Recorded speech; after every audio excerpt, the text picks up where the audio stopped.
KLR தி photography YouTube சேனலுக்கு உங்களை வரவேற்கிறேன். என் பெயர் KL ராஜா பன்சிங். இந்த வீடியோவில் நம்மளுடைய ஃபுல் ஃப்ரேம் சென்சார் கேமரா, அதாவது அது மிரர்லெஸ் ஆகட்டும், இல்லாட்டி வந்து DSLR கேமரா ஆகட்டும், அதோடு வரக்கூடிய கிட் லென்ஸ் 24-105 இல்லை 24-120 அந்த லென்ஸை பற்றி பார்க்க போகிறோம். ஆக்சுவலாக இதை நான் எப்படி யோசிக்கிறேன் அப்படின்னா, one lens for all purpose, ஒரு லென்ஸு எல்லா பயன்பாடுக்கும் அப்படிங்கிற மாதிரி பார்க்க போகிறோம். ஆக்சுவலாக அது ஏன் கிட் லென்ஸ் சொல்கிறோம் அப்படின்னா, கிட்டத்தட்ட அந்த லென்ஸை வாங்கினீங்கன்னா அந்த கேமராவோட அதிகபட்சமான படங்களை உங்களால் வந்து கம்ஃபர்டபுளாக எடுக்க முடியும். அப்படிங்கிறனால தான் அந்த பர்டிகுலர் லென்ஸை வந்து அந்த பர்டிகுலர் கேமராவோட கிட் லென்ஸாக கொடுக்குறாங்க. இந்த கிட் லென்ஸை பற்றி டீட்டெயிலாக நம்ம பார்க்க போகிறோம் இந்த வீடியோவில். வீடியோ வந்து எண்டு வரைக்கும் நடுவில் வெளியில் போகாமல் தொடர்ந்து பாருங்கள். அப்போ தான் அந்த கிட் லென்ஸினுடைய பெருமை உங்களுக்கு தெரியும். வீடியோக்குள்ளே போகிறதுக்கு முன்னாடி இது வரைக்கும் நீங்கள் KLR the photo Guru YouTube சேனலை சப்ஸ்கிரைப் பண்ணாமல் இருந்தீங்க அப்படின்னா இமீடியட்டாக சப்ஸ்கிரைப் பண்ணுங்கள், பெல் பட்டனையும் தட்டி விடுங்க. அப்போ தான் நான் ரிலீஸ் பண்ணக்கூடிய இது மாதிரி வீடியோஸ் உங்களை வந்து சேரும்.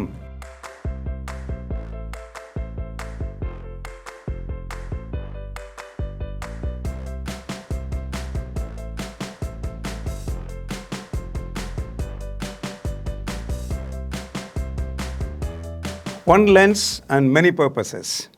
ஒரு லென்ஸு அதை வச்சு நிறைய வேலைகள் செய்யலாம். அப்படிங்கிற இந்த வீடியோவில் நம்ம பார்க்கக்கூடிய லென்ஸுடைய ரேஞ்ச் வந்து 24-105 இல்லை 24-120 அப்படிங்கிற மாதிரி. So full frame sensor cameras எல்லாத்துலேயுமே, அது மிரர்லெஸ் கேமரா ஆகட்டும், இல்லாட்டி வந்து DSLR கேமரா ஆகட்டும், எந்த கேமரா இருந்தாலுமே அதோடு உங்களுக்கு பார்த்தீங்கன்னா ஒரு கிட் லென்ஸ் அப்படின்னு ஒன்று கொடுப்பாங்க இல்லையா. இது மாதிரி இப்போ கேனன் எடுத்துட்டிங்க அப்படின்னா L சீரிஸ் லென்ஸ் இல்லையா, 24-105 லென்ஸு அது கேனனோட வருது. அதுக்கப்புறம் நீங்கள் சோனி எடுத்துட்டிங்க அப்படின்னா இதுலேயும் 24-105 G லென்ஸ் பார்த்தீங்களா, இதுவும் ஃபுல் ஃப்ரேம் சென்சார் கேமராவோட வருது. நிக்கான் எடுத்துட்டிங்க அப்படின்னா 24-120 S சீரிஸ் லென்ஸ், இதுவும் வந்து நிக்கானுடைய மிரர்லெஸ் கேமராவோட வருது. இந்த எல்லா லென்ஸுமே பார்த்தீங்க அப்படின்னா கிட்டத்தட்ட சேம் ரேஞ்ச் இருக்குது பார்த்தீங்கன்னா 24-105. ஸோ இந்த லென்ஸினுடைய அட்வான்டேஜஸ் என்ன, ஏன் வந்து 24-105 f4 அப்படிங்கிறத வந்து இந்த மாதிரி கேமராவோட உங்களுக்கு வந்து ஒரு காம்பேக்ட் லென்ஸாக, ஒரு கிட் லென்ஸாக, ஒரு பேக்கேஜ் லென்ஸாக கொடுக்குறாங்க அப்படிங்கிறத பற்றி நம்ம பார்க்க போகிறோம். ஸோ முதல்ல வந்து இது வந்து ஒரு ஃபஸ்ட் கிளாஸான ஒரு காம்பேக்ட் லென்ஸுங்க.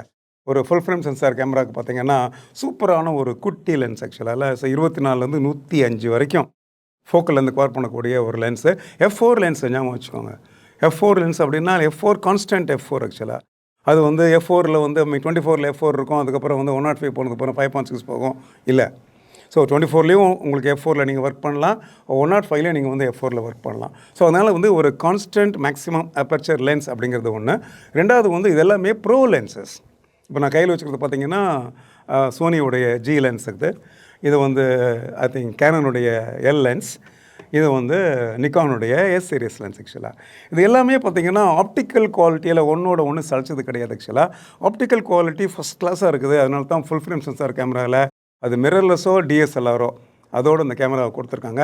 அது தவிர f4 அப்படிங்கிறது ஒரு பியூட்டிஃபுல்லான பேக்ரவுண்ட் அவுட் ஆஃப் ஃபோக்கஸ் கொடுக்கும் உங்களுக்கு. பர்டிகுலர் நீங்கள் 105ல் f4ல் எடுத்திங்கன்னு வச்சுக்கோங்களேன், ஈஸியாக உங்களால் பேக்ரவுண்ட் அவுட் ஃபோக்கஸ் பண்ண முடியும் அண்ட் ஃபோர்க்ரவுண்டையும் அவுட் ஃபோக்கஸ் பண்ணியும். இது வந்து ஒரு சூப்பராக உங்களோட சப்ஜெக்டை எஸ்டாப்ளிஷ் பண்ணுறதுக்கு இந்த மாதிரியான ஒரு ஓப்பன் அபர்ச்சர் அப்படிங்கிறது டெஃபினட்டாக நமக்கு இன்னும் யூஸ்ஃபுல்லாக இருக்கும். ஒரு சில சமயத்தில் பார்த்தீங்கன்னா இன்ட்ரெஸ்டிங்கான bokeh எஃபெக்ட் கூட இந்த லென்ஸ்லேருந்து நம்மளால் க்ரியேட் பண்ண முடியும். இதெல்லாம் நம்ம எப்படி இந்த லென்ஸை பயன்படுத்துகிறோம் அப்படிங்கிறத பொறுத்து இதெல்லாம் உங்களுக்கு சேஞ்ச் ஆகும்.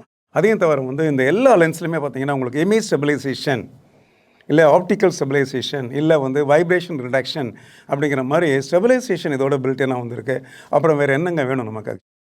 ஸ்லோ ஷட்டர் ஸ்பீடில் ஒர்க் பண்ணுற சமயத்தில் இதில் IS இருக்குது. அப்படிங்கும்போது டெஃபினட்டாக நம்மளால் லோ லைட் ஃபோட்டோகிராஃபி இதில் கம்ஃபர்டபுளாக பண்ண முடியும்.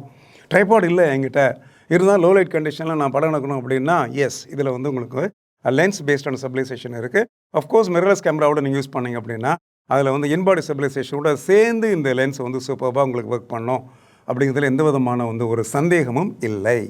ஸோ 24-105 அப்படிங்கிறது வந்து மேக்ஸிமம் நம்பர் ஆஃப் ஃபோட்டோகிராஃபி சுச்சுவேஷன்ஸுக்கு ரொம்ப ஐடியலாக இருக்கக்கூடிய ஒரு லென்ஸ் ஆக்சுவலாக. ஸோ நிறைய சமயத்தில் நமக்கு வைட் ஆங்கிள் தேவைப்படும். அதே சமயத்தில் வந்து சட்டுன்னு ஒரு சின்னதாக வந்து ஒரு க்ளோஸ்அப் எடுக்கிறதுக்கு வந்து ஒரு மீடியம் டெலிஃபோட்டோ உங்களுக்கு தேவைப்படும் இல்லையா. அதனால தான் அந்த 24-105 அப்படிங்கிறது அவ்வளோ அருமையான ஒரு சூப்பரான வந்து ஒரு ஃபோக்கல் லென்த் காம்பினேஷன் அது. அதனால் உங்களால் வந்து ஈஸியாக கம்ஃபர்டபுளாக வேண்டிய மாதிரி காம்போசிஷனை கேமராலே உங்களால் பண்ண முடியும். ஸோ வெட்டிங் ஃபோட்டோகிராஃபி பண்ணுறீங்க, 24ல் வந்து ஒரு ஒயிட் ஷாட் எடுக்கிறீங்க, இன்ட்ரெஸ்டிங்காக இருக்குது. அந்த நேரத்தில் வந்து அந்த ஃப்ரேமில் இருக்கக்கூடிய யாராவது ஒருத்தர் குறிப்பாக மணமகளோ வித்தியாசமான ஒரு எக்ஸ்பிரஷன் கொடுக்குறாங்க அப்படின்னா அப்படியே ஜூம் இன் பண்ணி 104 போய் என்ன பண்ணிக்கலாம், அந்த ஃப்ரேம் உங்களால் கம்போஸ் பண்ண ஈஸியாக எடுக்க முடியும் இல்லையா. ஸோ ஈஸியாக வந்து 24 to 105 அப்படிங்கிற அந்த ஃபோக்கல் லென்த்தை நீங்கள் வேரி பண்ணி உங்களுக்கு வேண்டிய மாதிரி ஃபைனல் காம்போசிஷனை ஃபோட்டோவில் எடுக்கிறதுக்கு செமையான லென்ஸுங்க அது. ஆக்சுவலாக குறிப்பாக வெட்டிங் ஃபோட்டோகிராஃபிக்கு நான் சொல்லுவேன், இந்த லென்ஸை அடிச்சிக்கவும் முடியாது. ஏன்னு கேட்டிங்கன்னா அவ்வளோ ஃபோட்டோஸ், கிட்டத்தட்ட 80% ஃபோட்டோஸ் வெட்டிங் ஃபோட்டோகிராஃபியில் உங்களால் வந்து இந்த லென்ஸ் வச்சு பண்ணிட முடியும். மேபி ஒரு 20% ஃபோட்டோஸ் வந்து உங்களுக்கு வந்து லாங் டெலிஃபோட்டோ லென்சஸ் தேவைப்படலாம், 70 to 200 தேவைப்படலாம். பட் இதே வச்சு கூட என்டையர் வெட்டிங் கூட நம்மளால் எடுத்துட முடியும். அந்த அளவுக்கு பார்த்திங்கன்னா இதனுடைய வெர்சட்டாலிட்டி அப்படிங்கிறது எல்லாருக்கும் தெரிஞ்சிருக்கணும் ஆக்சுவலாக.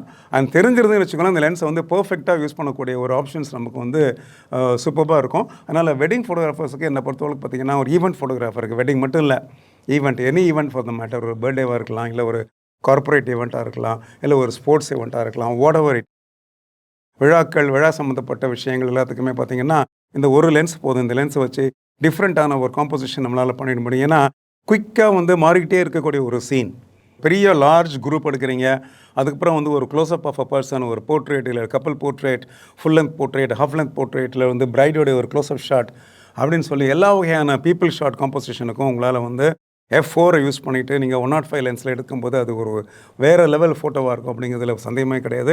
அதையும் தாண்டி சில சமயத்தில் வந்து ஒரு க்ளோஸ்அப்பில் போய் ஒரு சின்ன ஷாட் எடுக்கிறீங்க. சரி, நம்ம ஊரில் கல்யாணத்தில் ஒரு தாலி ஆகட்டும், இல்லாட்டி வந்து வெட்டிங் ரிங் ஆகட்டும், வேலை வெட்டிங் இன்விடேஷன் ஆகட்டும், ஸோ எனி திங் கிட்ட போய் எடுக்கணும், ஒரு க்ளோஸ்அப் வேணும் அப்படின்னா கூட உங்களால் வந்து இருந்த இடத்துலேருந்தே 105லேருந்து இங்கே ஜூம் பண்ணி உங்களால் படம் எடுக்க முடியும் இல்லையா. அதனால் இது வந்து வெட்டிங் ஃபோட்டோகிராஃபரோட ஒரு ஃபேவரட்டான ஒரு லென்ஸ் அப்படிங்கிறதுல எந்த விதமான ஒரு சந்தேகமும் கிடையாது. ஏன்னா F4 அப்படி கான்ஸ்டன்ட் அபர்ச்சர் அப்படிங்கிறதும் இதனுடைய மிகப்பெரிய ஒரு ப்ளஸ் பாயிண்ட். இதையும் தாண்டி ட்ராவல் ஃபோட்டோகிராஃபி, ட்ராவல் பண்ணுற சமயத்தில் நம்மளால் நிறைய லென்சஸ்லாம் எடுத்துகிட்டு போயிட்டு முடியாது. குறிப்பாக நிறைய ப்ரைம் லென்ஸ்லாம் தூக்கிட்டு போயிட்டு இருக்க முடியாது, அது ரொம்ப ஹெவியாக இருக்கும். தவிர வந்து நிறைய பாதரேஷன் உங்களுக்கு. அப்போ ஒரு கேமரா பாடி ஒரே ஒரு லென்ஸ் அப்படின்னா எந்த லென்ஸ் நம்ம சூஸ் பண்ணுவோம்? டெஃபினட்டாக இந்த லென்ஸ் தான் சூஸ் பண்ணுவோம் இல்லையா. 24 to 105 லென்ஸ், இல்லை நிக்கான் இருந்துச்சு அப்படின்னா 24 to 120 லென்ஸ் ஆக்சுவலாக. ஸோ இந்த லென்ஸ் பார்த்திங்கன்னா கிட்டத்தட்ட ட்ராவல் ஃபோட்டோகிராஃபருக்கு எல்லா வகையான ஃபோட்டோஸுக்கும் டெஃபினட்டாக ரொம்ப ஐடியலாக இருக்கும் ஆக்சுவலாக. ஒரு லேண்ட்ஸ்கேப்லேருந்து ஆரம்பித்து, ஒரு நேச்சர் ஷாட்ஸ்லேருந்து ஆரம்பித்து உங்களுக்கு அதை தாண்டி வந்து ஒரு க்ளோஸ்அப் ஷாட் வரைக்கும் உங்களால் இது ஒர்க் பண்ண முடியும். குறிப்பாக லேண்ட்ஸ்கேப்புக்கு வந்து இந்த லென்ஸ் வந்து அப்படியே அள்ளிட்டு வர மாதிரி லேண்ட்ஸ்கேப்ஸ்லாம் கொடுக்குதுங்க. நிறைய படங்கள் இதில் நான் எடுத்திருக்கேன். இன்ஃபேக்ட் ரீசெண்டாக நான் சுவிட்சர்லாண்ட் அண்ட் ஃப்ரான்ஸ் போய் இந்த சமயத்தில் ஒரு சில நேச்சுரல் சீன்ஸ் அண்ட் லேண்ட்ஸ்கேப் ஷாட்ஸுக்கு வந்து 24 to 105 லென்ஸ், என்னுடைய சோனி லென்ஸ் பார்த்தீங்களா, அதை பயன்படுத்தி எடுத்தேன். ஆக்சுவலாக அந்த படங்கள் எல்லாமே ஒரு வேறு லெவலில் உங்களுக்கு போயிட்டுருக்கு. ஸோ அந்த மாதிரி வந்து ஒரு வைட் ஆங்கிள் லென்ஸ் உங்களுக்கு வேணும், வைட் ஆங்கிள் ரேஞ்சில் நீங்கள் எடுக்கணும் அப்படிங்கிற சமயத்தில் ஈஸியாக நம்மளால் என்ன பண்ண கேட்டிங்கன்னா அந்த மாதிரி nature shots and landscape shots, architecture, குறிப்பாக interior architecture and exterior architecture.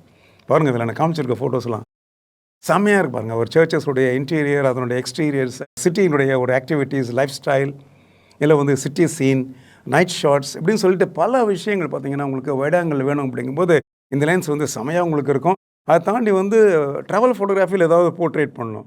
இல்லை பாருங்கள், நான் ஒரு போர்ட்ரேட் எடுத்திருக்கேன். இன்ஃபேக்ட் நான் சுவிட்சர்லாண்ட் எடுத்த ஒரு போர்ட்ரேட். இவர் வந்து இன்ஃபேக்ட் வந்து ஒரு ரிட்டையர்டு கவர்மெண்ட் அஃபிஷியல். நான் வந்து ஒரு லேக் பக்கத்தில் இருந்து ஒரு நேச்சுரல் சீன் எடுத்துக்க சமயத்தில் அவர் அங்கேருந்து மீன் பிடிச்சிட்டு இருந்தார்.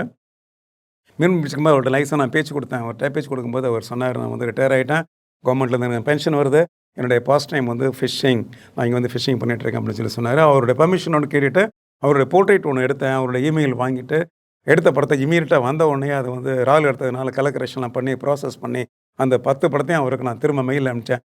ஸோ ஹாப்பி, செமையாக ஒரு ஹாப்பி. இந்த மாதிரி நமக்கு வந்து தெரிஞ்சவங்களோ தெரியாதவங்களோ, நம்ம ஃபேமிலி மெம்பர்ஸோ, இல்லை வந்து ரோடில் இருக்கக்கூடியவங்க, ஸ்ட்ரீட்டில் இருக்கக்கூடியவங்க, அவங்க எல்லாருமே கூட நீங்கள் ஒரு போர்ட்ரேட் பண்ணணும் அப்படின்னா ஐ திங்க் இந்த கிட் லென்ஸ் வந்து செம சூப்பராக இருக்குங்க. ஆக்சுவலாக இது வந்து என்னுடைய ப்ராக்டிக்கலான ஒரு experience as a travel photographer. ரீசெண்டாக நான் ட்ராவல் பண்ணதுனால இந்த லென்ஸினுடைய அட்வான்டேஜ் பற்றி கூட ஷேர் பண்ணிகிட்ருக்கேன். இதை தாண்டி ஸ்டுடியோ ஒர்க்குக்கு ஃபினாமினலி குட் லென்ஸுங்க. சப்போஸ் நீங்கள் ஒரு ஸ்டுடியோ வச்சுருக்கீங்க, ஸ்டுடியோவில் சில ஷார்ட்ஸ் எடுக்கணும், portraits, for example individual portraits ஆகட்டும், கப்பல் போர்ட்ரேட் ஆகட்டும், ஃபேமிலி போர்ட்ரேட் ஆகட்டும், எல்லாத்துக்குமே ரொம்ப ஐடியலான ஒரு லென்ஸ். டெஃபினட்டாக நீங்கள் ஸ்டுடியோ எடுக்கிற சமயத்தில் உங்களுடைய எஃப் நம்பர் அப்படிங்கிறது நீங்கள் 5.6, 8, 11 அப்படி தான் வச்சு யூஸ் பண்ணுவீங்க. அந்த நேரத்தில் வந்து F4 லென்ஸ் அப்படிங்கிறது சூப்பர்பான ஒரு அருமையான ஒரு கிளாரிட்டி உங்களுக்கு வியூ ஃபைண்டர்லையும் கொடுக்கும். அதுக்கப்புறம் படம் எடுக்கும்போது பார்த்திங்கன்னா ஒரு கம்ஃபர்டபுளான ஒரு எக்ஸ்போஷர் கொடுக்கறதுக்கும் இந்த லென்ஸ் வந்து செமையாக யூஸ்ஃபுல்லாக இருக்கும் ஆக்சுவலாக.